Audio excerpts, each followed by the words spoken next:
नमस्कार, नवीन न्यूज में आपका स्वागत है। देखते हैं आज की। आरजेडी नेता और बिहार में नेता प्रतिपक्ष तेजस्वी यादव 24 दिनों के विदेश यात्रा के बाद बिहार लौट आए हैं। आते ही उन्होंने मुख्यमंत्री सम्राट चौधरी पर अब तक का सबसे बड़ा हमला बोला है।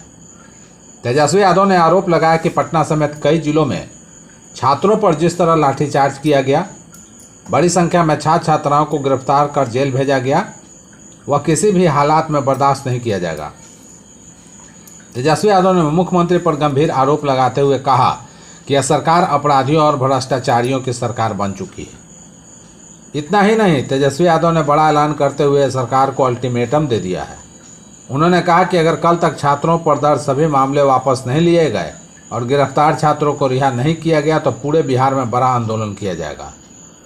तेजस्वी यादव ने यह भी कहा कि उनके बड़े भाई तेज प्रताप यादव समेत कई विधायकों पर गंभीर धाराओं में केस दर्ज कर जेल भेजा गया है, जो तानाशाही का उदाहरण है।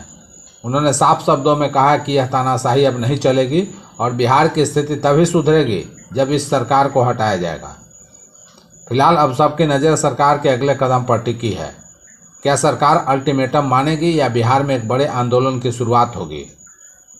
उत्तर प्रदेश के बनारस में साइबर अपराधियों के विरुद्ध चलाए जा रहे प्रदेश व्यापी अभियान ऑपरेशन साई बज के तहत पुलिस और साइबर क्राइम सेल की संयुक्त टीम ने एक ऐसे गिरोह का पर्दाफाश किया है जो लोगों को धन का लालच देकर उनके आधार कार्ड में कूट रचना कर विभिन्न बैंकों में खाते खुलवाता था और उन खातों का बैंक किट साइबर अपराधियों तक पहुंचाता था।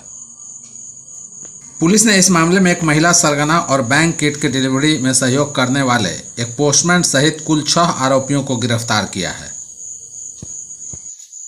पुलिस के अनुसार गिरोह सबसे पहले आर्थिक लालच देकर लोगों के आधार कार्ड में दर्ज अस्थायी पते को कूट रचित तरीके से बदल देता था और उन्हें सिगरा क्षेत्र का निवासी दर्शाया जाता था। इसके बाद संशोधित दस्तावेजों के आधार पर विभिन्न बैंकों में खाते खुलवाए जाते थे। खाता खुलने के बाद बैंक के चेकबुक, पासबुक और डेबिट कार्ड जैसी बैंक किट निर्धारित पते पर पहुंचने से पहले ही पोस्टमैन से संपर्क कर प्राप्त कर ली जाती थी। इसके बाद बैंक खाते से जुड़े मोबाइल सिम और बैंक किट को पैक कर कोरियर के माध्यम से साइबर अपराधियों तक भेज दिया जाता था, जिससे देश के अलग अलग राज्यों में ऑनलाइन ठगी को अंजाम दिया जा सके। पुलिस जांच में यह बात सामने आई है कि बरामद बैंक खातों और बैंक किट से जुड़े कुल 21 साइबर शिकायतें बिहार, कर्नाटक, राजस्थान, पंजाब, हरियाणा, महाराष्ट्र, तमिलनाडु, असम और मणिपुर सहित कई राज्यों में दर्ज हैं। बिहार सरकार के 100 दिन पूरे होने पर मुख्यमंत्री सम्राट चौधरी ने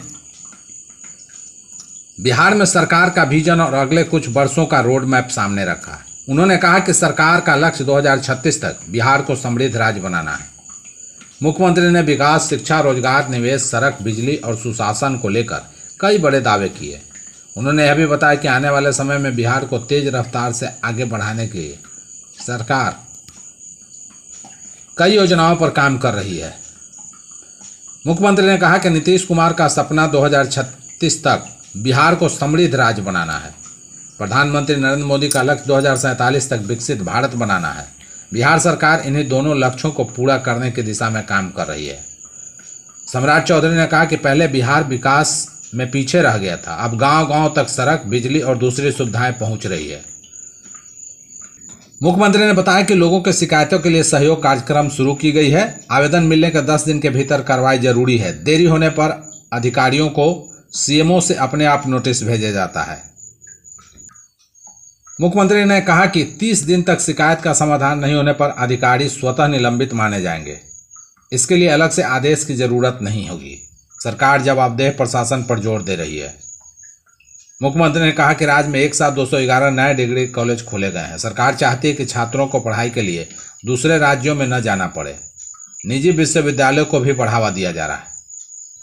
बिहार के पूर्व मंत्री तेज प्रताप यादव को न्यायिक हिरासत में भेजे जाने पर विभिन्न दलों के नेताओं की प्रतिक्रियाएं सामने आई है।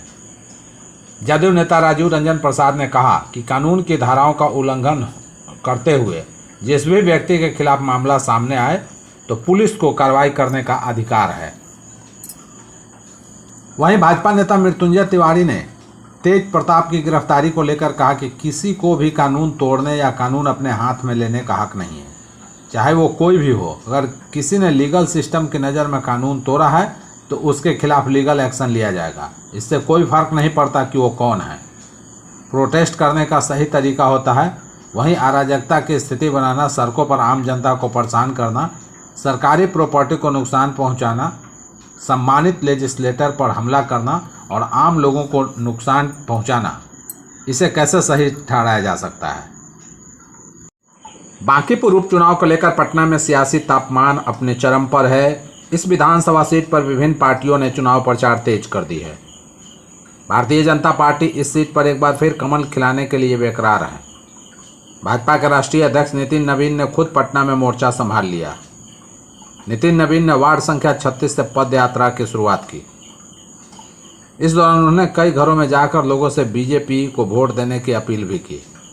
नितिन नवीन के साथ बीजेपी के कई अन्य नेता और कार्यकर्ता मौजूद थे। नितिन नवीन ने इस पदयात्रा के दौरान कहा कि मैं आज अपने इस इलाके में हूँ, यहाँ पर मेरा बचपन बीता है। इन इलाकों में हमने प्रधानमंत्री की मन की बात सुनी है। इन्हीं इलाकों में हम बचपन में क्रिकेट खेलकर बड़े हुए हैं। माँ पापा की यादें भी जुड़ी हुई हैं।